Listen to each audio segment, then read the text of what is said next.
Je suis Jean-Noël Duclos, marié, 2 enfants, retraité de la fonction publique hospitalière, où j'ai exercé pendant 40 ans la fonction de responsable de restauration.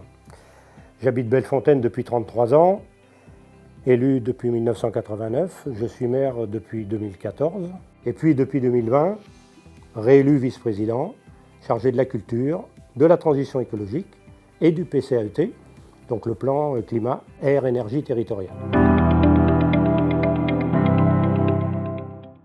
Le développement de ce territoire dépend de son attractivité et son attractivité, je pense, dépend de sa notoriété. L'intercommunalité s'applique à garantir à chacun un accès à la culture. Nous devons continuer à nous inscrire dans cette politique-là. Nous avons lancé de nombreux projets. Dans les villes et les villages, les accès à la culture ne sont pas toujours présents. On doit exporter cette culture. Donc on a commencé, puisque la communauté de communes a pris la compétence. Les bibliothèques sont devenues toutes intercommunales. On a mis en place un réseau de lecteurs publics pour que le livre puisse circuler partout. On a encore beaucoup de choses à faire. On a mis en place la carte passe, qui facilite aussi l'accès à toutes les bibliothèques et puis par la suite l'accès à toutes les fonctions culturelles et thématiques. Et puis on est à l'ère d'Internet, donc le portail numérique. Ensuite, le plan air, climat, énergie territoriale, qui est un gros morceau. Si on parle de transition écologique, évidemment, derrière, on met le PCAET. Il se décompose en plusieurs grands chapitres.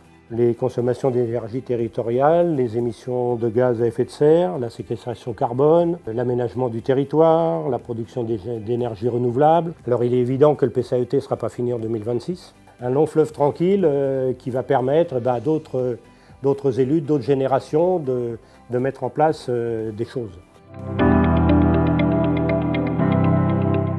Pour un grand nombre d'entre eux, l'intercommunalité est une machine éloignée. J'ai des difficultés à appréhender la vision des habitants. D'un côté, ils ne s'intéressent pas et de l'autre côté, ils sont demandeurs. Donc moi, je dirais aux habitants qu'ils ont leur mot à dire. Ils ont à faire valoir leurs attentes. Ils ont aussi, je pense, la vocation à soutenir les élus pour défendre notre intercommunalité, qui est une petite intercommunalité.